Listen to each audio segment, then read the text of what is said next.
you know what I mean? People like us that have these mental problems. And, but he said, you have to start a fellowship. And so I told our assistant pastor's wife, I said, we're going to start a ladies' fellowship. She says, well, I'm not coming. I said, why? She said, because it'll just be gossip. I said, look, you're coming. You are going to support me in this. I mean, I just laid down the law, which I'm not good at. But I said, you're coming, and you're going to support me in this. And I said, my husband already said, if it turns into gossip, he will be the first one there to stop it. So we started it, and we had wonderful times. I mean, it got to everybody couldn't wait till that one day of the month that we had this. It was really nice. It was such a blessing. But we need it more now. I mean, so that was 27 years ago that I was doing that stuff before I went on the road, and we need it. Fellowship is companionship, it's company, it's common interest, it's company of people that are equals, like you have the same, jobs or something, and it can be very intimate and it can be very personal.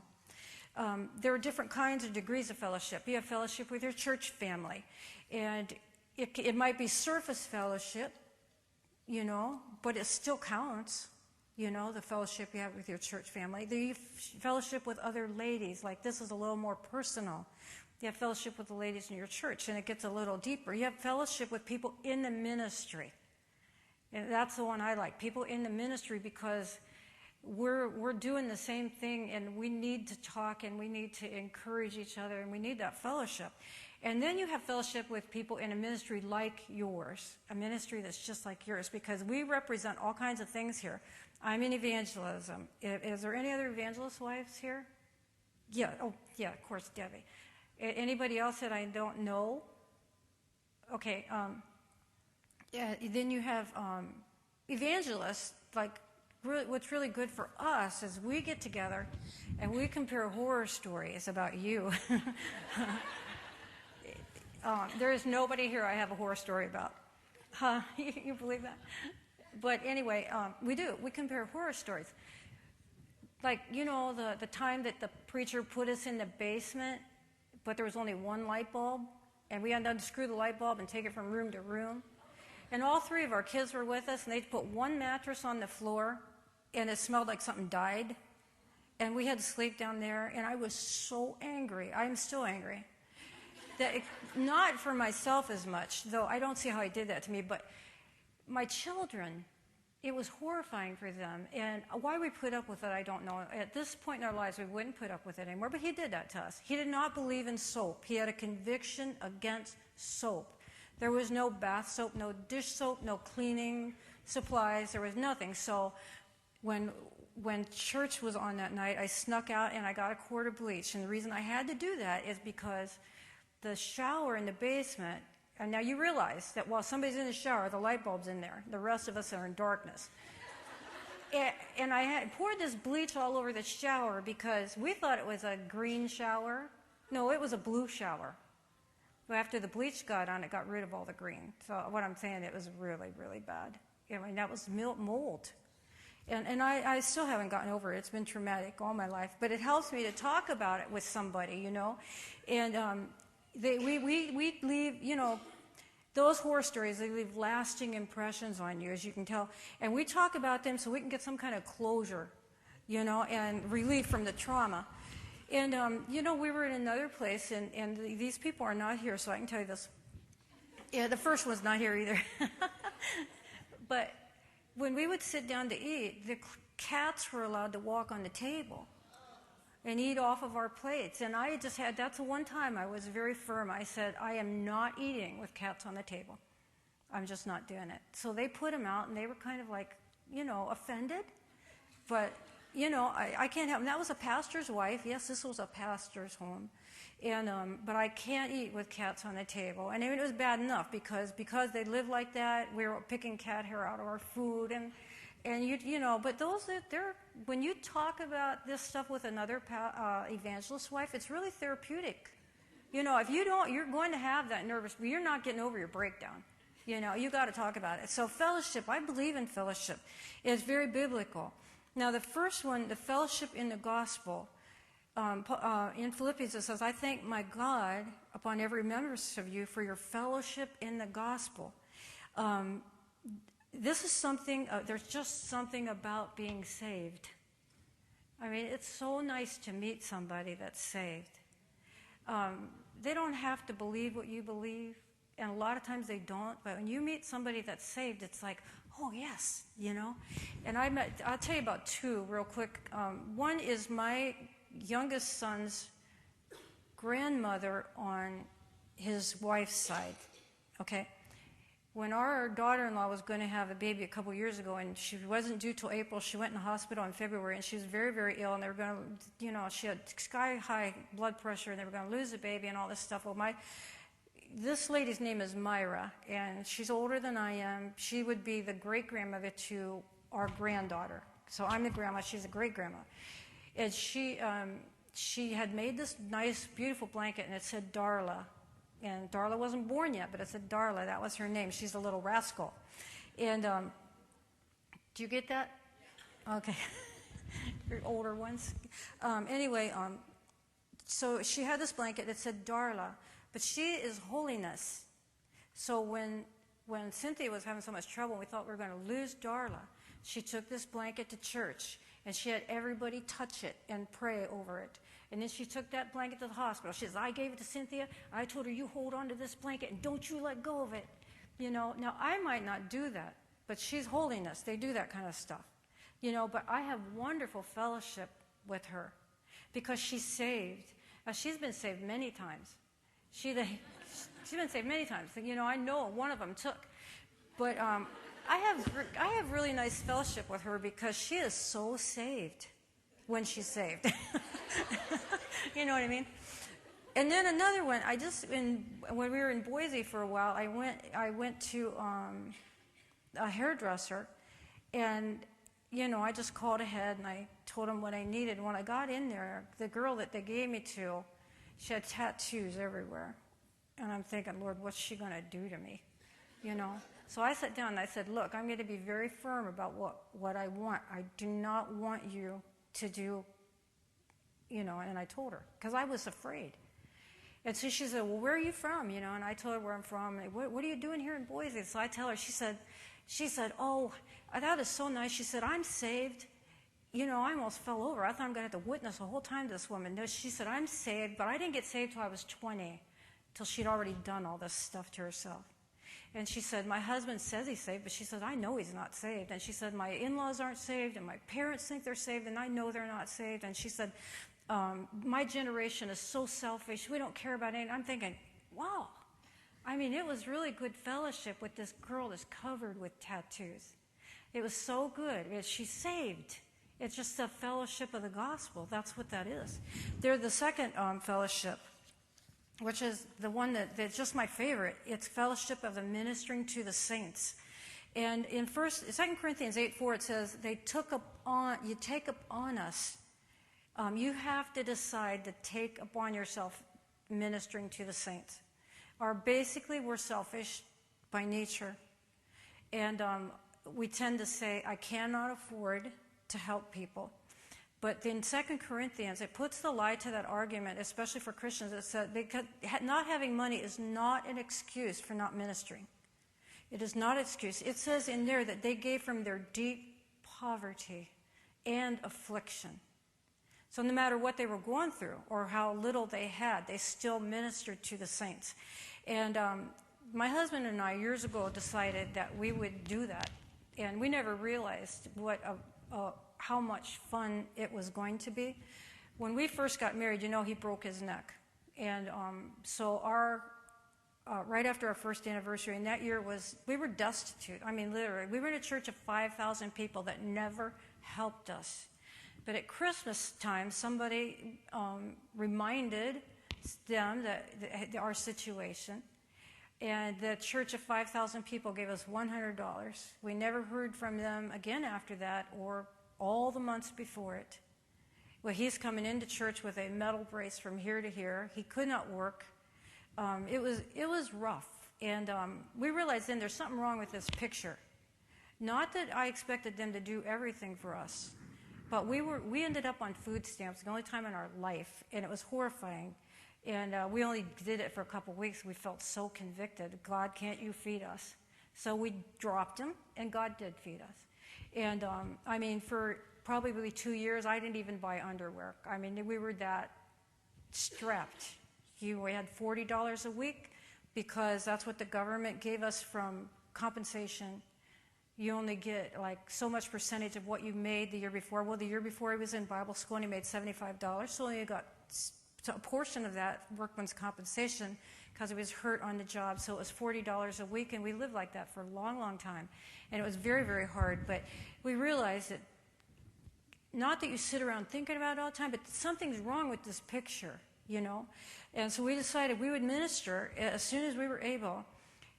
Let me say this, and I don't mean to be critical, but ministering to the saints is more than getting a bag of stuff from the dollar store. Please. It is so hard, especially missionaries, people on the road, to be given bags of stuff from the dollar store.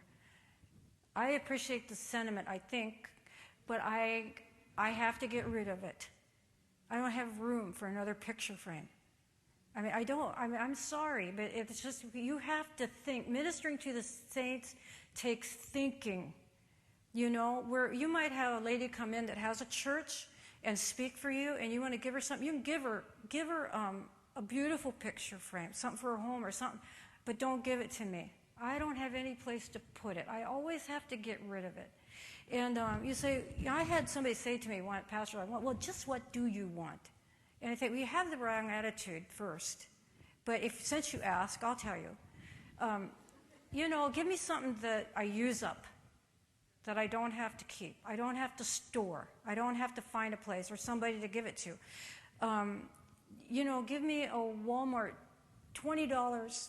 I'll spend it, you know, on something we're going to use up, and it's not, you have to think if you're going to minister to the saints. And we were in a church last year, before I had my first surgery in December, last year we were in the east, but I had to keep coming to a doctor in Canton, Ohio. And I had to drive 300 miles one way. I did that twice. I drove 120 miles one way just so they could monitor me and decide what we were going to do about my problem. It had nothing to do with my eye. And so one day, we pulled into church. I hurried up. I set up the book table, which is a huge thing for us. I did Sunday, and then Monday I'm going to leave. I'm going to drive down. I'm going to try to be back by the time before the meeting's over so I can be in some of the meeting. And we were very stressed. Okay, so a lady gave us a bag of stuff, and in it was 2 long things of bubbles. One was purple and one was blue, and she literally told us this. She said, I just thought that maybe you and your husband, he could take one and you could take one. You just come out here and just run around, and the bubbles would take the stress away. I wanted to strangle her. I'm not kidding you. I almost started crying when she said that. I thought, you have no idea what you've just done to me. You haven't even thought about our stress. That you think that my husband blowing bubbles? Come on. She said, but they're purple and they're blue, and that's different, you know. I was really upset. I have to say, I was upset, you know, and that's not thinking. You're not ministering to anybody. We both went back in the RV and looked at each other like somebody just hit us with a brick.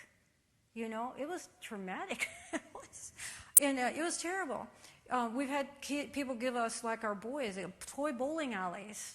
You know, they take up all your walking space. We can't do toy bowling alleys or big, you know, like games, big, you know, floor games that take a lot of space. And we'd have to tell our boys, I'm sorry, but you can't have this. You know, they got it. Now we have to tell them, you can't have it. You know, so think really hard. If you don't know what to do, you got evangelists coming in, call me. I'll tell you what to do. You know, but it is hard, ministering to the saints, but it's so much fun. We went to a meeting one time. We had not $1 for gas to get away from that place, but the pastor and his wife had no toaster. And Sam said, we've got to do something. Somewhere along the line, we came up with $10. And we were looking at some paper, and Kmart had a toaster for 5 something, and we just went and got it for them. They were so thrilled, and we got a taste of that. We got a taste of ministering. And, the Lord took care of our needs before we had to get out. We just spent what we had on them, and God took care of us.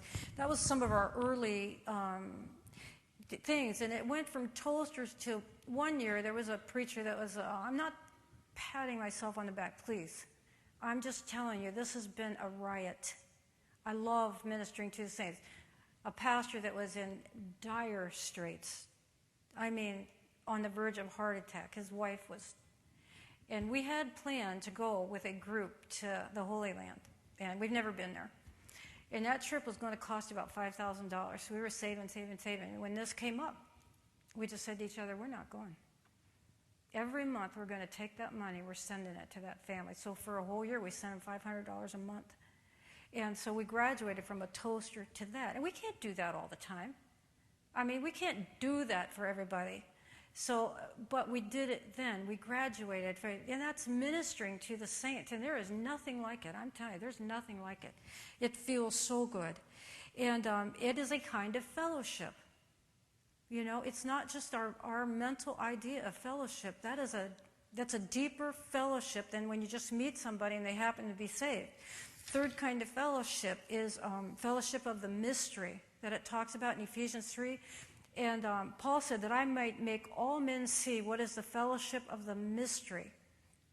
It's deeper because it's a fellowship with those who are doing something about the gospel. There are a lot of people saved, and they do nothing for God. That's the vast majority. But all of you here, you would not be here if you were not doing something about the mystery.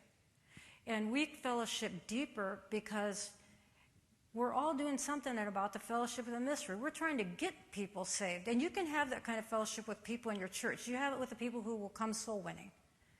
There's people that will never come. But there are people in your church that love God, and they're going to come soul winning. And you have that fellowship with them. It's deeper than just being saved. You have that with other people that are in the ministry. And I met a missionary many years ago. Her name was Beverly Fritz. They've been in Mexico for over 50 years. And she came and she spoke to pastors' wives in a meeting similar to this. And she said to them, because she had her experiences on the mission field were phenomenal. And she said, I really don't want to talk about your new dishwasher. And what she is saying, let's talk about what we're doing for God. And she got ill in Mexico. They had led so many people to the Lord over the years. And when she got ill, the doctor said, we are taking all of your blood, all of it. Find somebody. When they transfused her, the day they transfused her, the Mexicans were lined up all the way down the hallway in the hospital to give her blood. I mean, her story, those are people that they led to the Lord. Her story was so phenomenal. I have never forgotten it. And she said, all of my blood is Mexican. I have not one drop of white blood anymore. It's all Mexican. And it was tremendous story. And she said, that's what she meant. The fellowship of the mystery was, that was their whole life was revolved around reaching people and doing something about the gospel, not just being saved. And so she wanted to fellowship with us, but not about our things, about the Lord. And I understand perfectly what she was saying. And that's 3 kinds of fellowship. Another one is fellowship of the Spirit. Okay, in Philippians 2, it said, you have the same love, the same mind, esteeming others better than yourself. When we have fellowship of the Spirit, we have the same love. I don't know that all of us, even in this room, have the same love. But I would think that we would tend to, in a group like this, we have the same love for the Lord. I mean, you're here because you want to do something for God. You love the Lord. Not even everybody that ministers loves the Lord. I mean, I hate to say that, but not everybody that ministers loves the Lord. Why do so many people fall? Why do you hear about so much garbage in preachers' lives? Or, our love for the Lord is not the same, or they would have never gotten to that place. And I'm not saying that to be critical. I'm not trying to be critical. I'm stating a fact. Some people love the Lord more than others. And so you have an even deeper fellowship, and it's in the Spirit. It's the fellowship of the Spirit. It says you have to have the same love and the same mind. You can maybe have more fellowship with people that believe certain things that you believe like you believe them. Not that you go around making issues out of every little thing you believe, but when you find somebody who believes something like you believe at some point, okay, I'm trying to think of something that wouldn't be offensive. Like, when I go to New Guinea, I don't wear earrings. Okay, they believe earrings are wrong. So I was sitting in the airport with earrings on, and everybody's looking at me. And I asked Dee Wells, I said, when we got out, I said, why were they staring at me like that? She said, take your earrings off. So I took my earrings off, you know. There might be somebody here that thinks it's a sin to wear earrings. But I'm probably, you know, I wear earrings, you know. I feel undressed when I go out without my earrings.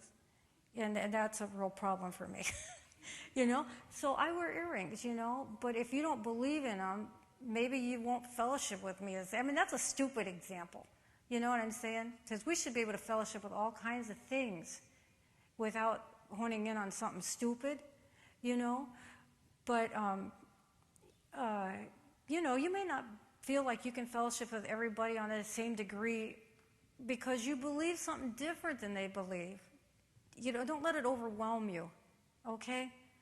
Don't let it overwhelm you. But on the spiritual level, on, you know, that deeper level, you will fellowship more with people that believe something not shallow like earrings, but something that maybe somebody else doesn't believe. You know, it might be a minor doctrinal thing. Like, I wouldn't call this minor, but like thinking only Baptists are in the bride of Christ, that kind of stuff. You might fellowship more with somebody who believes exactly like you, and it's fellowship of your spirits. You know, I hope that makes sense. But I met a lady in New Guinea, and this was a fellowship of the Spirit. I saw her sitting in a wheelchair across the airport, and she's very, very elderly. She was in her 90s. And I told Sam, I said, I've got to go talk to her. We're the only white people in the airport, and she's sitting all by herself. And they had separated us from everybody else. So I went over and I sat down and I said, what's your name? And she told me her name, and I can't remember it. And I said, what are you here all by yourself? The minute she opened her mouth, I started bawling. I mean, I've never experienced anything, somebody so filled with the Spirit of God that it made water run out of my eyes like a faucet. She must have thought I was crazy. I said, I don't know why I'm crying. I said, I can't help myself. So she started telling me, she said her husband had been in New Guinea in World War II, and he got saved right after the war and said, God wants me to go back. They went back as young people, been there almost 60 years. They went to a village in New Guinea, and this is way before any of the people that we know that are there now were there. They said, what's the worst place nobody will go? And they said, go to this village on top of this mountain. It took them 11 hours to climb the mountain. The first time they went, everybody in the village had a disease called the laughing sickness. They got it because when anybody died, they'd eat their brains because they thought it put some spirit of the person would live on, whatever. But they were dying of this horrible disease, and the reason it's called laughing sickness is because when they get this disease and they die, their face stretches out and all of their teeth show. They die horrible deaths, horrible, painful, awful, and everybody's dying, everybody's lost. They go to the village nobody wanted to go to, what led the entire village to the Lord. Those people that had it died off. The younger generation that got saved because of them going lived because they quit doing this thing. And she's telling me the story, and I am crying like a baby. I couldn't help myself. She had so much of the Spirit of God in her. And she said, my husband died 3 years ago. I come back every year, 92 years old. I come back once a year to visit my family because they adopted 6 New Guinea children. My son is now the pastor of the New Guinea church. She said, I can't get up the mountain anymore. but I come. And she said, you know, the church in North Carolina, they built me a house. I said, oh, that must be so wonderful. She said, I don't like it. That's what she said. She said, they put a nice bed in there. I'd rather sleep on a pile of coconuts. That's what she told me. And she was just so, full of God. So full of God. I've never experienced anything like that. That was fellowship of the Spirit. It was wonderful. But she talked about the wonders of God and everything He'd done for her. And she was just full of Spirit. And it was humbling for me because I realized I'm not like that. I try to be right with God. I try to be right with God. But, I have moved people to tears, but not because I was filled with the Spirit. You know what I'm saying? And I realized she's better than me. She's done more for God than I've ever done. And it was a wonderful experience. And then the last kind of fellowship is fellowship of suffering. You cannot have that fellowship of suffering without it costing you something. We think if we cannot suffer that we've succeeded at something, if we can avoid it, if we can do something to not make it happen, that we've been successful, but we haven't been. Suffering has cost. Philippians 3:10 says that I may know Him. I have always asked the Lord, I really want to know you. And sometimes I feel like I don't know Him the way He wants me to know Him. Don't you feel like that? But it says that I may know Him in the fellowship of His suffering, being made conformable unto His death. So it sounds very negative, but that fellowship of suffering is the only way that you ever really know God to the depth He wants you to know Him. And it's a scary thing for us, but it's necessary. Let me tell you this, God does not ask you to suffer for nothing. If you suffer, you're going to get some things for that. You can fellowship with God. And sometimes you feel like you're trying to fellowship with God and you're trying to pray and do all this stuff, but your fellowship is shallow. You're not where you should be with the Lord. It's not that you're living wrong or anything. It's just that our fellowship is lacking something, and it may be lacking suffering. Suffering is the road to deep fellowship with God. And I kind of learned that this year. Not because I had overwhelming suffering, but I did have suffering. I was very ill a couple of times, very ill. And I told my husband, I said, I am so tired of hurting. I can hardly take it anymore. And he would say, I know exactly how you feel. My husband has hurt all his life. He suffers terrible, and he's strong, and that's why you don't know it. You can't tell. But I'm the one that goes out in the RV and sees him like this. And he says, I don't know if I can take it anymore. And I said, you have to take it. Because what are you going to do, overdose or, not that he'd ever do that. But I've seen him suffer so much. And I've always been sympathetic, but I never knew what it was really like until you go 3 and 4 and 5 months and you never feel good. And you hurt all the time. And some of you ladies, you have problems, and you don't tell anybody about them. You're sitting here, you hurt. You have terrible things that you deal with, and you don't want anybody to know.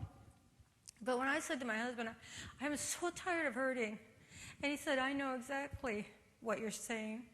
And I said, I'm so tired of people telling me stupid things, like I don't have a brain.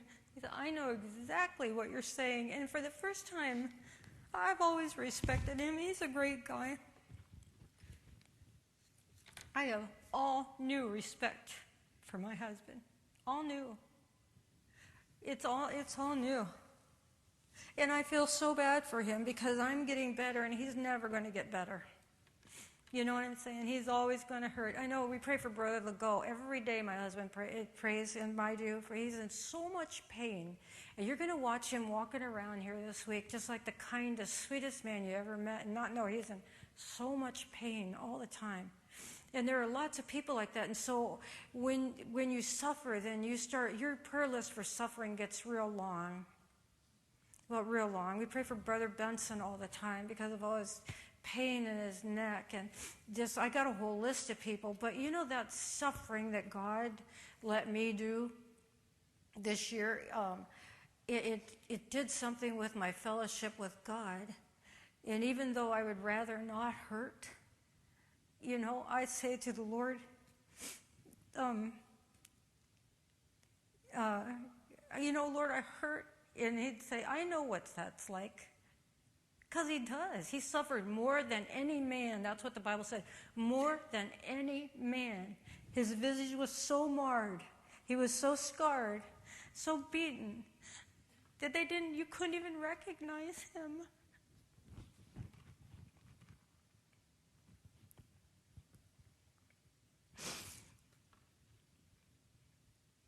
I tell the Lord sometimes, God, I'm so tired of never going home.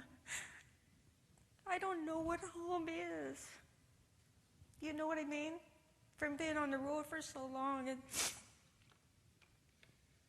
he says, I know what that's like. He said, I left home for 33 years.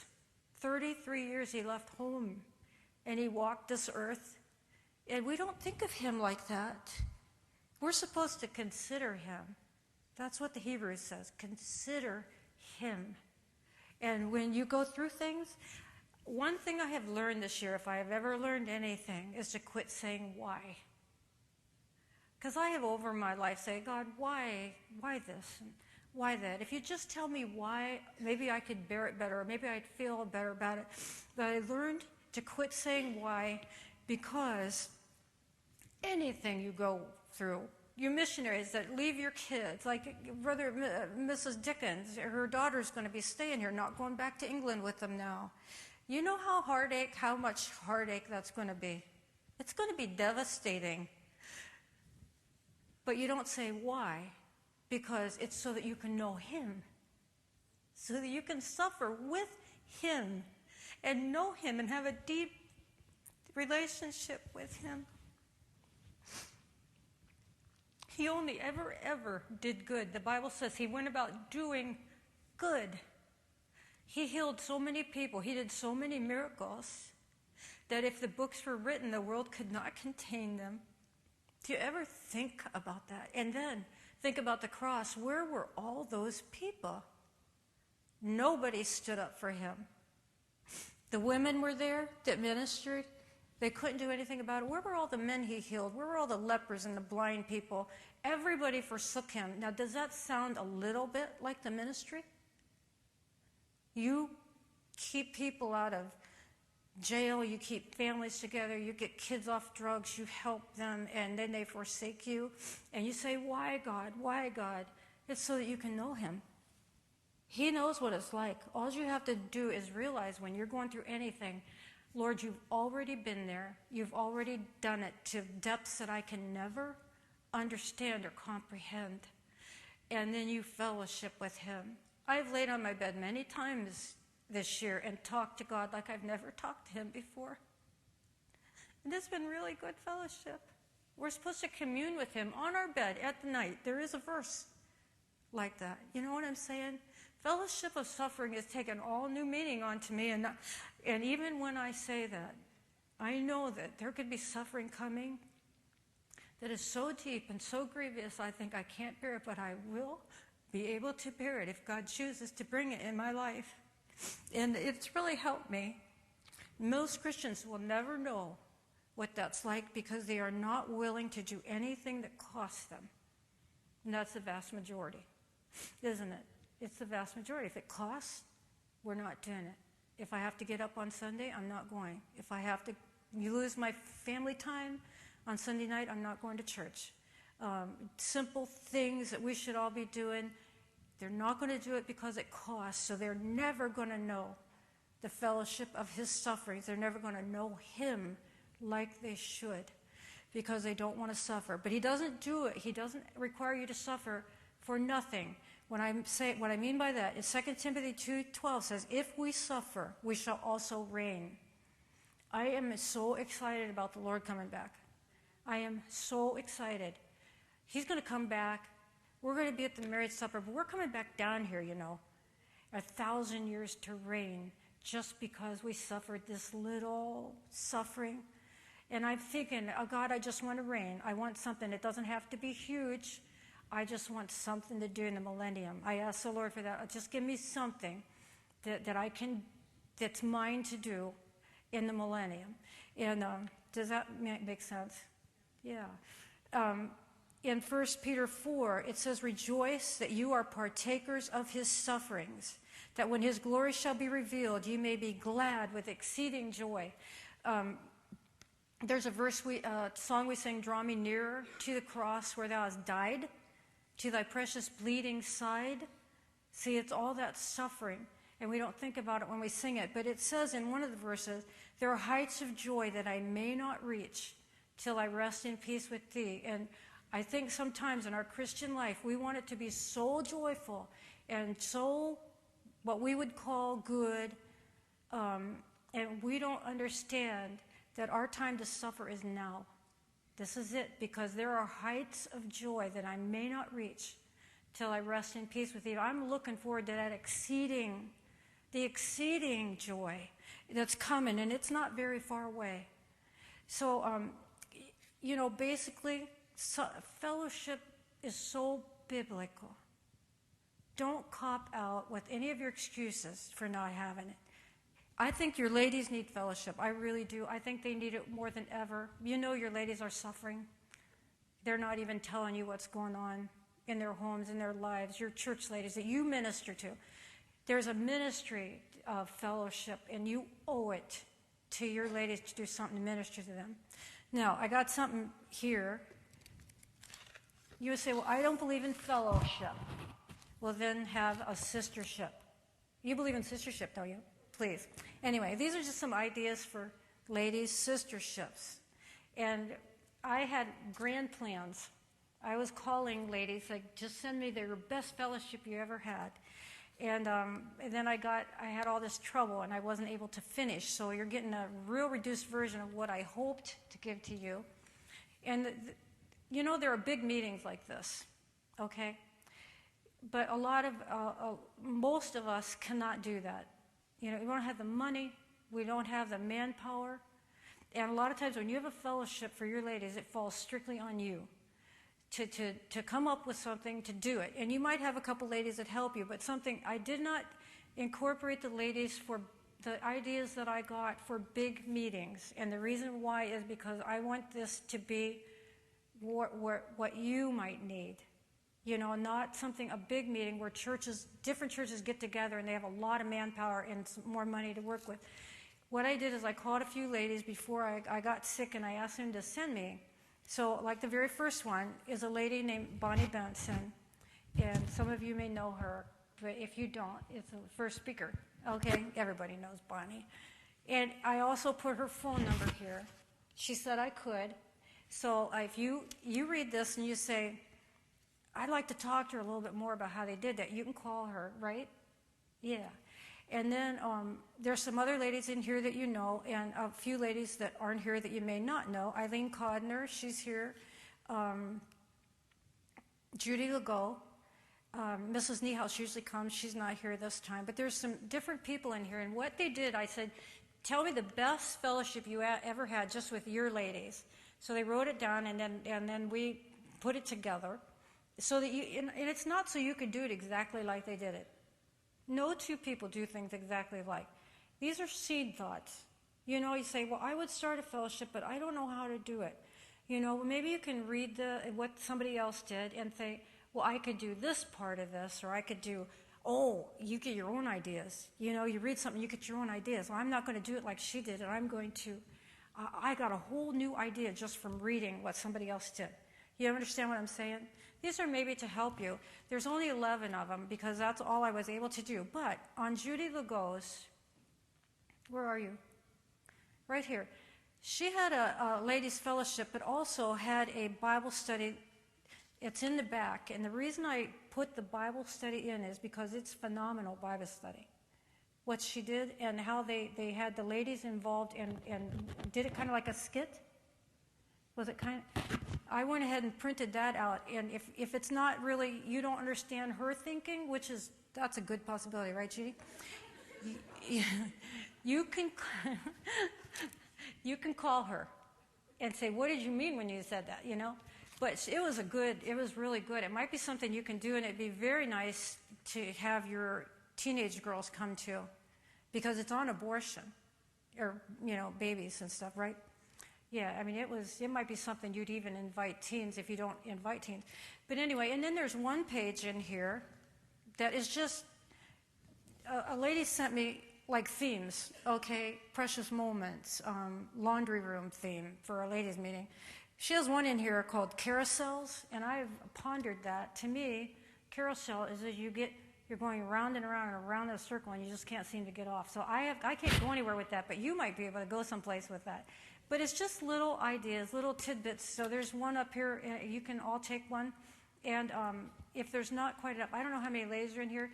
Try to, all the pastors' wives and people in ministry, get them first, rather than ladies that are just visiting from church, okay? I'm not trying to be selfish. There just may not be enough, okay? So like the Bear family, just get one, not three, okay? Girls? Anyway, but that might be a little help to you, and it's not what I wanted, but it might give you a little jump start on having something for your ladies. So just remember the most important thing is fellowship is biblical, and it's much more than we think about it being. It's not the surface thing that we think. I love fellowship. I love to sit and talk to a lady that we're to sharpen one another's countenance. We're supposed to do that. If you back away from fellowship, there's a lot of the Bible that you cannot fulfill. So I hope it was a help to you, and that's all.